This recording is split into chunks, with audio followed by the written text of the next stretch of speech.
Je m'appelle Fabien Didier, je suis d'origine camerounaise, je suis résident en France et coordinateur du collectif des communautés subsahariennes au Maroc. Le collectif des communautés subsahariennes au Maghreb, c'est une association des migrants qui lutte, qui milite pour les droits des subsahariens au niveau du Maghreb.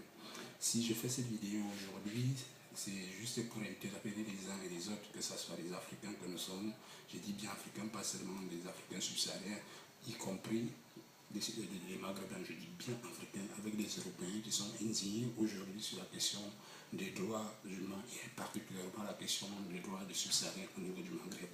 La situation au niveau du Maghreb est catastrophique. Je dis elle est catastrophique, c'est humiliant, je n'ai pas de mots pour les mots exacts pour préciser, pour montrer à quel niveau ce qui se passe avec les subsahariens au niveau du Maroc. Très loin des images que nous avons de ces pays, que c'est un pays accueillant, c'est un pays hospitalier, c'est un pays qui donne tout ce que l'étranger, comme je dirais, accueillant en tout.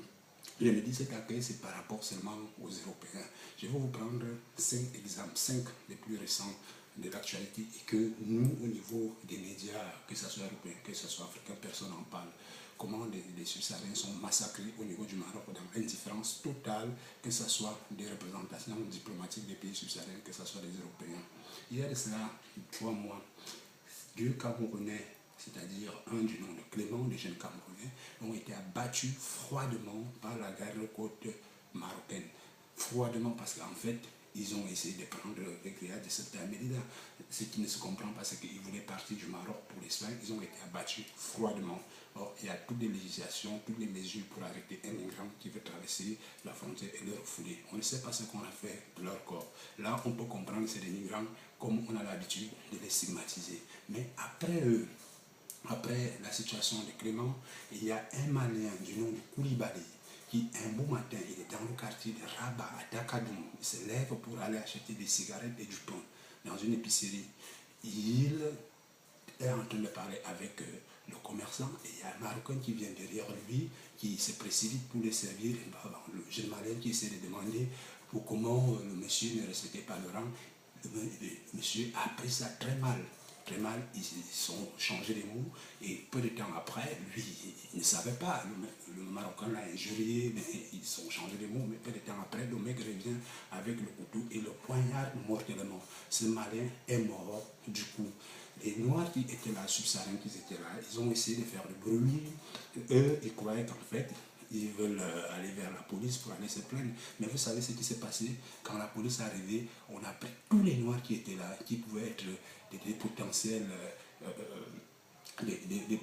témoins, on les a refoulés au désert. Et c'est comme ça que ça se passe au Maroc. Ce n'est pas des actes isolés, c'est comme ça que ça se passe. On les prend, on les refoule au désert parce qu'il ne faudrait pas qu'il y ait des traces, parce qu'il ne faudrait pas qu'il y ait des témoins, on ne veut pas savoir. Voilà le jeune Koulibaly qui perd sa vie. Et il y a de cela, ça c'est le deuxième exemple, j'ai pratiquement 2 semaines. Toussaint, un Congolais enseignant, père d'une famille, qui quitte Rabat pour aller à rendre visite à son compatriote à Tanger. Il se voit arrêté par la police marocaine, tout seul qui était un type, genre, il était en situation régulière et voulait bien voir comment la police procède parce qu'il a toujours entendu qu'il y avait des abus. Donc il s'est d'abord laissé prendre par la police, entre dans la fourgonnette. Et dans la fourgonnette, il s'est dit, mais c'est pas possible. Comment on peut m'arrêter? J'ai un titre de séjour, je suis en train régulier, en plus je suis enseignant. C'est comme ça que le Marocain, le policier marocain, qui lui demande nègre en arabe, de cette terre qui n'a rien à lui dire. Le mec, qui comprenait, tout ceux qui comprenaient bien l'arabe, il a mal digéré. Il a dit aux policiers qu'en fait, il ne fallait pas qu'il insulte, qu'il appelle africain et nègre, que lui-même c'est qui, un policier aussi c'est un africain, lui aussi c'est un nègre.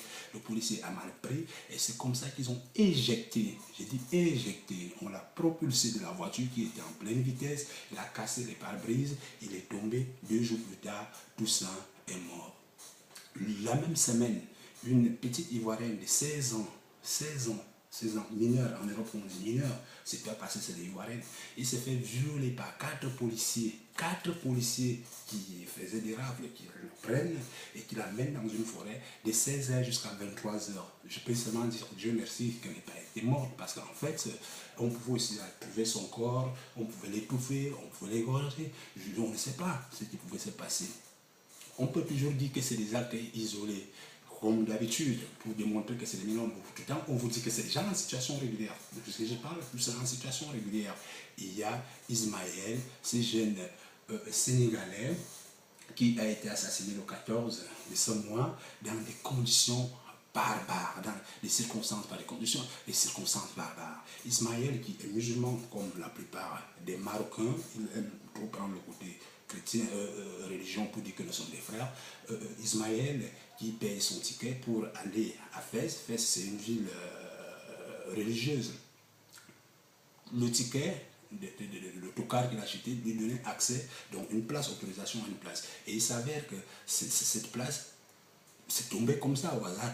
Ismaël ne savait pas que c'était il devait s'asseoir à côté d'une Marocaine. Quand tout seul s'est assis, il y a un Marocain qui s'est indigné. On ne sait pas si c'était le copain de la fille, c'était le motorboy, ce qu'on sait. Mais après, qui a dit à Ismaël qu'il ne pouvait pas s'asseoir à côté de la fille. C'est comme ça qu'évidemment, je n'arrive pas à comprendre. Moi, j'ai mon ticket, j'ai une place. Et comment me dire que je ne peux pas m'asseoir à côté de la fille? Il y a eu altercation. Et lui, il est resté tranquille parce qu'ils sont discutés. Toujours, on l'a insulté, arabe, on l'a insulté tous les mauvais mots. Bon, il a dit au Marocain, bon, maintenant, je ne me lève pas et je ne change pas de place. Le mec est descendu, le Marocain. Quand il est revenu, vous savez, c'était avec quoi? Avec un couteau. Il a poignardé 3 fois. Ismaël est mort. Donc, chers frères, il n'était pas en situation régulière. Chers frères, sincèrement, ce n'est pas pour dire qu'on fait une campagne contre le Maroc, que le Maroc que vous connaissez, c'est un pays, quand on monte en Afrique, dernièrement, je pense à la visite du roi qu'on a plébiscité, qui partait au Sénégal, qui partait en Côte d'Ivoire et qui partait au Gabon. Je me demande sincèrement comment nos autorités, eux, ils peuvent chaque fois recevoir des autorités maghrébines, marocaines, sans leur parler des vrais problèmes. Je pense quand même que quand on est amis, comme on suit dans l'actualité, les amis se disent tout. Les amis peuvent se dire tout dans des blagues. Des diplomates subsahariens qui sont censés protéger des ressortissants subsahariens ne les présentent aux yeux du monde que c'est des bandits. C'est des bandits vraiment de payer son ticket, de se faire poignarder. C'est des bandits d'être enseignants, d'enseigner au Maroc et de se faire éjecter, de demander aux policiers. Et tous ces crimes, il n'y a pas de justice, il n'y a pas moyen de porter plainte. Et tout ce qu'on va voir au niveau de la société civile marocaine qui essaie tant bien que de mal, parce qu'il y a aussi l'hypocrisie dans cette histoire, c'est que eux, quelque part, elle essaye de faire des campagnes de dénonciation des violences, des atteintes à la dignité des personnes subsahariennes. Mais il est question, claire et nette, que des pays maghrébins se prennent pour une race supérieure par rapport aux Noirs, que les Noirs, ce sont des esclaves, que les Noirs, pour eux, c'est les moins que rien. Donc le tourisme qu'on parle au Maghreb, c'est le tourisme pour les Européens. Et aujourd'hui, je peux vous dire, et je le rassure, un lieutenant camerounais est témoin de ce que je dis là. Il a été affecté au Maroc et quand il est arrivé au Maroc, il s'est fait arrêter. Mais arrêté dans des conditions aussi, parce qu'il a oublié sa carte à la maison, il est sorti un mois, il s'est fait arrêter, on l'a malmené, on l'a insulté, on l'a amené au commissariat. C'est à partir du commissariat qu'il a dit que lui, il ne pouvait pas rentrer chez lui, il fallait que son ambassadeur arrive. Son ambassadeur est arrivé, le lieutenant était déterminé, mais après on lui a fait comprendre qu'on va demander des excuses, qu'il se calme. Le problème s'est calmé jusqu'aujourd'hui, mais il y a pas mal de gens dans nos ambassades aujourd'hui qui sont indignés par cette situation, et je mets à défi quiconque, que ce soit les diplomates subsahariens, s'ils veulent être au courant des réalités de leurs ressortissants, qu'ils fassent aussi comme les diplomates européens. C'est-à-dire le diplomate européen, ce n'est pas celui qui reste seulement dans des grosses voitures, dans des maisons qu'on les loue. Parfois, ils s'habillent en tenue civile, ils vont dans la société, ils partent vers les populations pour voir exactement ce qui se passe. Que nos diplomates subsahariens arrêtent de rester dans des immeubles, des maisons qu'on les loue, de rouler dans des grosses voitures, et dans ces circonstances, ils ne peuvent pas être au courant de la situation de ce qui se passe au pays. Qu'ils essaient d'emprunter les bus, les taxis, ils vont voir comment ils seront traités, pas parce qu'ils sont diplomates, parce qu'ils sont juste noirs. Et comme ça, il y aura peut-être un moyen qui pourrait plus ou moins dire certaines vérités aux autorités maghrébines. Et je finis en disant, je déplore sincèrement le fait que chaque ambassade a des possibilités de faire des rapports. On se demande que font, qu'est-ce qui existe dans nos rapports, comment on présente. On sait très bien, le Maroc accorde des bourses aux étudiants subsahariens.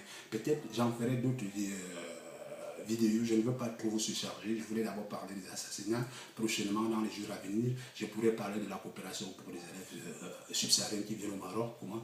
Et je pourrais aussi parler d'autres choses avec le gros mot diaspora qu'on utilise. Mais là, j'ai fini en disant, chers frères et sœurs, en humain, ce qui se passe au Maghreb, il faudrait que nous tous, que nous nous lévions.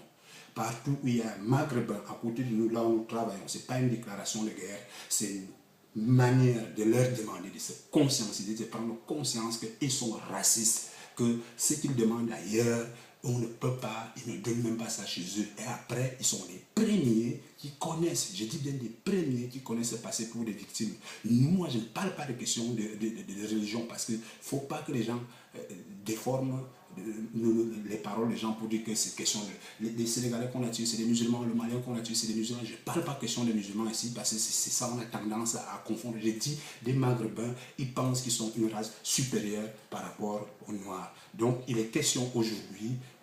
Oui, ici, il y a un certain nombre qui comprennent dans la société civile, on ne peut pas, mais la plupart, ça doit initier tout le monde. Ça devrait dire à tous ces Maghrébins qui sont en Europe, avec qui je milite ici, d'interpeller leur pays, d'interpeller leurs autorités pour dire on est en Afrique, on ne peut pas, même si on a des rêves, d'appartenir en Europe, mais l'histoire, la réalité, c'est qu'on est en Afrique. Des subsahariens, c'est des pays qu'on devrait faire avec eux, c'est des pays qu'on doit rester avec eux. Donc, j'en finis là, et je vous dis, je pense, le combat n'est pas le combat de Fabien, le combat, c'est le combat de nous tous, c'est le combat de tout le monde.